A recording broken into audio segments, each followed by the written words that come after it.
Hi everyone, welcome back to The Mystic in the Woods. I'm Kate, and today we are going to talk about what it even means to be on a sacred feminine spiritual path and some of my favorite decks for walking it.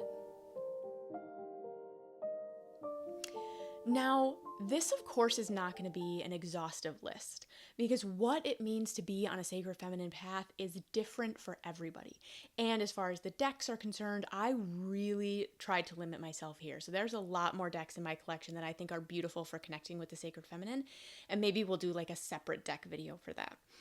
But this list of, what it means to be on a sacred feminine path is not exhaustive and it's not universal. And in fact, that's probably what should have been first on my list and isn't, is that a lot of what calls many of us to this path is the ability to create our own path.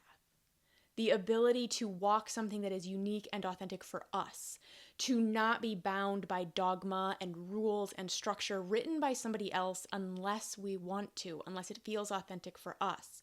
And so that's where I should have started with my list, but I didn't, and it's going to weave through the rest of the things on my list because that's a really important piece of this path, is that we are coming into union with ourselves, with the divinity that the divinity that resides within, with our own inner knowing, with our own connection to the divine, our own spiritual authority. And as we do that, that's going to look different for everybody. It's going to be unique for everybody. And that's part of the beauty of this path. And so this list is not exhaustive. It is not universal. And if you have things you would add, I would love to hear about that in the comments, right? Because this is I'm trying to keep YouTube videos shortish. And this is obviously something we could talk about for hours. And it is something that I do talk about for hours over on the podcast, the Reclamation Hour podcast with Alexandra. So if you want to listen to me talk about this for hours and hours, there are like 35 episodes or something now that you can go over there and catch on Apple and Spotify. And I have just started posting the newer ones here on YouTube as they come out. Now, before we jump in, I do just want to remind you that the temple doors are closing on October 3rd. So if you have been wanting to sit in Sacred Feminine ceremony with me, join that membership where we have the Sacred Feminine course. We have multiple workshops for you to work through. We have monthly ceremony. Doors are closing on October 3rd, and when I reopen them, there's going to be some structure and some pricing changes. But if you get in now, you'll be locked in at the current rate. So I wanted to mention that before I forget, because of course, this is a Sacred Feminine list, and the temple is all about the sacred feminine. We do monthly sacred feminine ceremony, and the course is a 6-lesson course that really walks you through the history of the sacred feminine, her erasure, and how to begin reclaiming that for yourself. So, on that note, reclaiming feminine qualities and characteristics as divine is the first thing on my list, and I have my list over here, so you can see me look that way. That is a huge reason that many of us do this, right? We have lots of podcast episodes, and I talk about this in the temple, the history of the erasure of the sacred feminine and how that impacts us on a daily level, that how that impacts everything about society and our lives. And so for a lot of us walking this path, a huge piece of the draw to it, the reason that we do it, is to reclaim the feminine aspects of the divine and the qualities that are traditionally associated with the feminine. Now, this is not to exclude the masculine, and I'm going to do a separate video and other things on the sacred masculine coming up. And so this is not about excluding the sacred feminine or the sacred masculine, and this has nothing to do with the gender or the sex of the body that you are in. This has to do with reclaiming traits traditionally assigned feminine and elevating them back up to their original divine status. So something as simple as childbirth, right? In the church forever, there's been this rhetoric that needs to be painful. This was God's punishment to women. And it really stripped childbirth of everything sacred about it. This is just one very clear example. So for a lot of us, part of the reason we walk this path is to reclaim the feminine face of God, to reclaim the goddesses, their mythologies, their teachings, the practices and healing modalities and everything that have been stripped away over the centuries. So one deck that I really like for this is the Divine Feminine Oracle. Now, I have a whole separate video on this channel about deity compilation decks like this, like goddess compilation decks, where each card is a different deity. And you can go watch that for more details, because I think I have a whole review of this deck on the channel. This was my first deck of any tarot or oracle. This was my first deck, so I have a very soft spot in my heart. But I really like this for beginning to reclaim the feminine face of God, the feminine face of the divine, because there are so many different sacred feminine figures in here. And there's a little bit about their mythology in the guidebook. There's really good messages in the guidebook. And it's really about remembering that the sacred feminine and the sacred and the divine in general is about love. It's about divine love and how that love sits within us, and not in a bypassy way. So I really love this deck. Here's Lilith, just while we're there, Inanna. And this has cards and representations of sacred women, goddesses, mystics from all different, so many different lineages and backgrounds. So I really like this one for beginning to reclaim the sacredness in femininity, okay? And the tarot deck that I love for this is the Circle of Doors Tarot. I have a full review of this one. You'll have heard me talk about this deck before if you've been around for a while. This is one of my personal favorite decks. And this is an amazing deck for reconnecting with the sacred feminine in general, especially her traits and her qualities as they live in you. Because one of the things about the sacred feminine path is that we aren't looking to separate the divine from us. We aren't looking to put the divine on a pedestal and put them way outside of us. We're looking to reconnect with the divine spark that is within us. And so this deck is a feminine deck. The camera absolutely does not do the artwork justice. This is a sacred feminine deck, and this one is so powerful for connecting with the sacred feminine in all of her forms, within you, outside of you, archetypally, literally. I have a full review of this deck that you can go watch. But I find this deck to be really, really beautiful for that, reconnecting with the sacred feminine and her qualities. And that's one of the things we're doing on this path, is we're remembering that things like emotions aren't less. Things like intuition isn't less. The feminine body isn't less.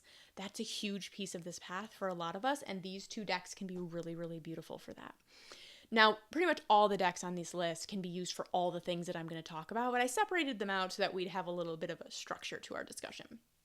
Now, the second thing on my list is that the sacred feminine path is a path inward and downwards. So it's a path into the body. It is a descent into the underworld, into the earth. And so this is a path that asks us to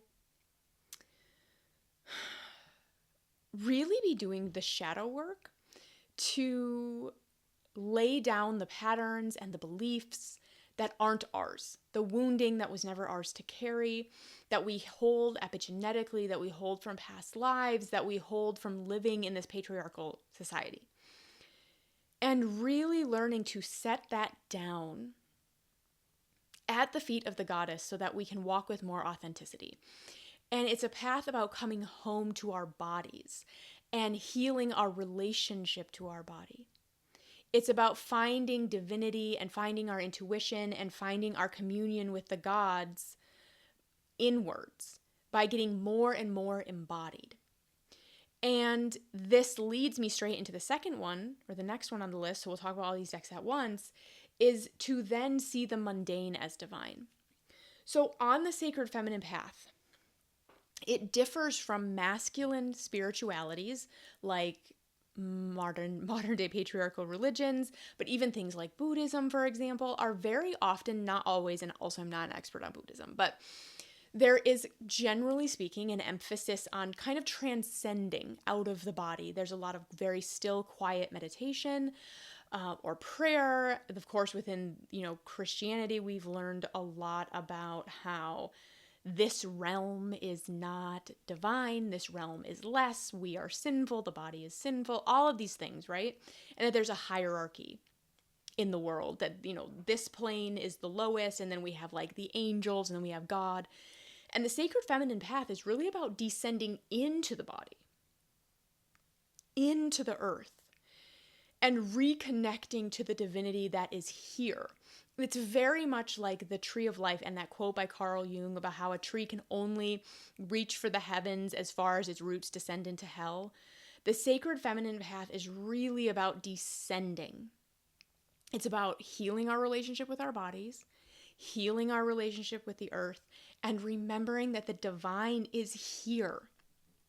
This is why I love sacred feminine ceremony so much, which we talked about in the last podcast episode, because it helps us to remember that. It helps to hold us in our very human life and to remind us that it is sacred.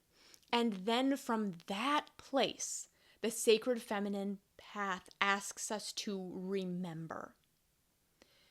From this place of descent, the goddess asks us to now remember who we really are, to remember her wisdom, to remember things and bring it forth again.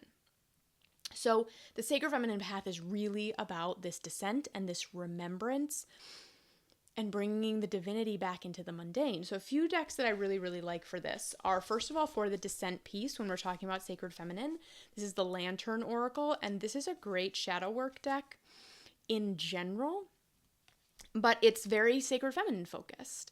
So this is a really, really good deck for that descent piece, descending into the body, through the veils, right? So very much on the sacred feminine path, we talk about descending into the underworld like Inanna and, releasing the 7 veils, going through the 7 gateways. And I have whole programs that I run around this. The Reclamation program runs around this. My upcoming priestess training will run around this, where the idea is we're going through these gateways to release the things that no longer serve us, to release the patterns and the wounding so that when we step down into the underworld, it's just us. It's just the piece of us that was underneath all of that conditioning in the first place. And so this deck is really beautiful for that, for getting underneath all the conditioning so that you can find out who you are underneath it. And that's really all authenticity is acknowledging that as a human being, you were in fact given worldviews, beliefs, wounding, conditioning, and that we have to let that go in order to come into authenticity. So really love the deck for that.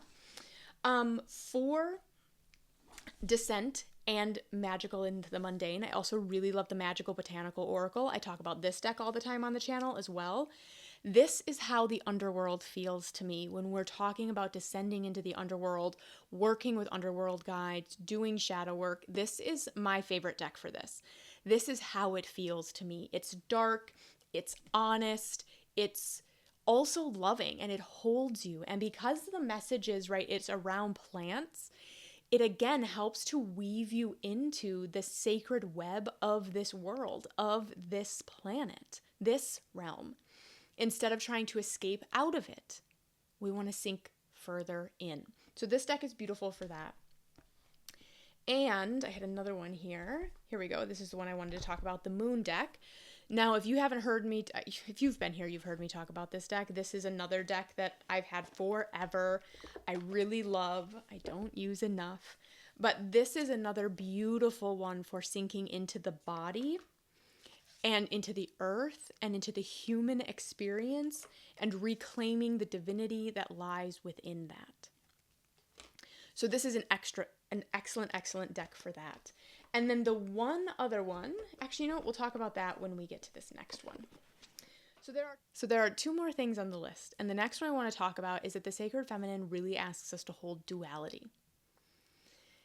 She asks us to be able to hold 2 seemingly conflicting things, such as I am human and I am divine, both equally at the same time. She asks me to hold self-care, self-love, self-healing, and the need for collective care, collective healing. She asks me to hold both of these things at the same time. She asks me to hold, can you hold the truth of white supremacy and ancestral wounding and all of these things with who you are now? Can you hold all of these things at once? And this is a huge, huge ask, especially for anybody who's been really conditioned to believe that the human experience is less, that the human experience is inherently sinful. Is she really asks us to hold this duality. And it's a duality I tend to see that we grow the capacity to hold on that descent, descending in, descending down, and descending into our body and the earth. That as we do the shadow work and we strip away the layers, we are more capable of holding duality, because it is the conditioning that's in the way of us being able to do that in the first place. So a couple of decks that I really love for that are going to be the Soul Mirror Oracle. And the reason that I like this one is because it has the 2 words on it. So this says knowledge, ignorant or knowing. Uncertainty, doubtful or confident. Perceptive, oblivious or aware. So this deck can really help us to do that descent phase and hold duality, which can be really, really hard to do. But along the duality, and my stack over here is getting so tall, you guys, the 2 tarot decks that I personally like for this are the Moonchild Tarot and the Tarot of the Huntress. So the Moonchild Tarot is very ethereal while also being very earthy. If you've heard me talk about this before, you know that this is like my Ashira deck for when I'm working with Ashira, who is one of my main guides and patron deities. And it's technically a shadow work deck. It's not harsh or mean, but it asks us to hold the duality of the human and the divine, of the celestial and the earthly, of the microcosm and the macrocosm. That, again, idea of the world tree, that I can sink my roots deep, deep into the underworld, and I can reach for heaven, that I don't have to choose. And in fact, in order to reach for either of those things in a healthy way, I shouldn't choose. I should be doing both. And balance looks different on everybody. It doesn't necessarily mean 50-50, but this deck is an excellent deck for that aspect. And the reason that I really like the Tarot of the Huntress is that one of the most important archetypes for me is sort of the Earth Priestess archetype, the Virgin Huntress, the priestess or the holy woman or the huntress who is so connected to the earth and also the divine, and also she's a warrior. And I think that this deck, especially when we get into some of these, like, YouTube will ding me if I show the deck, the ones with nudity, which is very frustrating because there's a lot of nudity in this deck. I've probably already shown too much and I'm going to get dinged. Let me see if I can find. So here's the witch, for example. And here's like the 3 of fire. And I'm going to just kind of like hide some of this nudity, if you will. But we get this like duality of these really soft figures who are also powerful and also hunters. And when they hunt the stag, there's a reverence. And this deck does not just have feminine figures in it. We do see masculine beings as well. And also some of like the aces are just animals. But this deck can do so much for helping you to connect with that duality piece. With duality, especially the duality of both the earth and the other worlds are divine. So that's an excellent deck for that. And then the final piece that I wanted to talk about here is that the sacred feminine is a spiralic path. It's not a linear path. There is not constant linear growth on this path. It is a spiral. And so while we are always, you can think about it as spiraling up or spiraling in, but while we are always moving, we are also spiraling. And so it's cyclical. We think about the seasons and the cycles of the moon and your menstrual cycle and all of these different, there's like another cycle I'm missing here, but it's okay. Did I say seasons? But it's this cyclical journey of understanding that there are times for rest and there are times for movement. There is time for softness and there is time for sharpness. And so it's that duality again. It's that descent again, but it's spiralic. And so the sacred feminine really asks us to be comfortable on a spiral, in cycles, in seasons, letting go of that straight linear growth that we have been so conditioned to believe is important. And a couple of decks that I want to talk about here, and I want to talk about these here together because these really kind of do all of these things, but especially the holding duality and going for a spiral path at the same time. And these are all Alana Fairchild decks. So the first two are the Mother Mary Oracle and the Kali Oracle. And both of these decks, I think, do a beautiful job of duality, helping us to be comfortable with duality, helping us to also do the descent. Kali, of course, is a very fierce energy. She's the Tower card in tarot. She's a bolt of lightning. She's going to tear down the ego things that are no longer serving us, yes, but she can be immensely loving and gentle. And this deck really helps you to see both sides of the feminine there. The destruction that comes from love. Now, the Mother Mary Oracle is it's generally a softer oracle, just like Mother Mary is softer.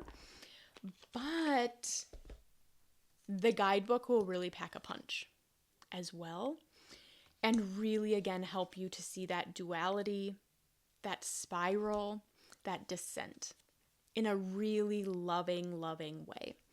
And so I think that this deck can be really, really beautiful for that. And I do have the older version on the shiny cardstock, so I don't know what the backing looks like now. But I absolutely love this deck, and I love the artwork. So this is an excellent deck as well. And then finally, I just wanted to mention the Sacred Rebels Oracle, because this is a great one for this whole list as well. And especially the pieces around walking your own path, around descending, around just finding the sacred in the mundane. Like, this is just a really good all-around deck, in my opinion. So this is kind of what it means to me when we're talking about walking a sacred feminine path and walking with the goddess, is that we're on a descent into the body, into the earth. And that doesn't mean it's all depressing, because we're seeing all of these things as sacred. And so we're finding the joy, and we're finding the beauty, and we're finding the divinity in all of these things. And so it is in some ways more challenging and in some ways much easier. It just kind of really depends there. Like we were talking about at the beginning, this is a path that gets to be unique. This is a path that gets to let you find your own way and find the ways that you connect with the divine, that you connect with yourself, that you stay centered as you move through the world. So this is what I have for you today. Let me know if you have any questions. I would love to know if there's anything else you would add to the list. And again, check out the podcast if this is really like a topic that you love, because the Reclamation Hour is all about reclaiming the sacred feminine. And I will see you in the next video. Bye.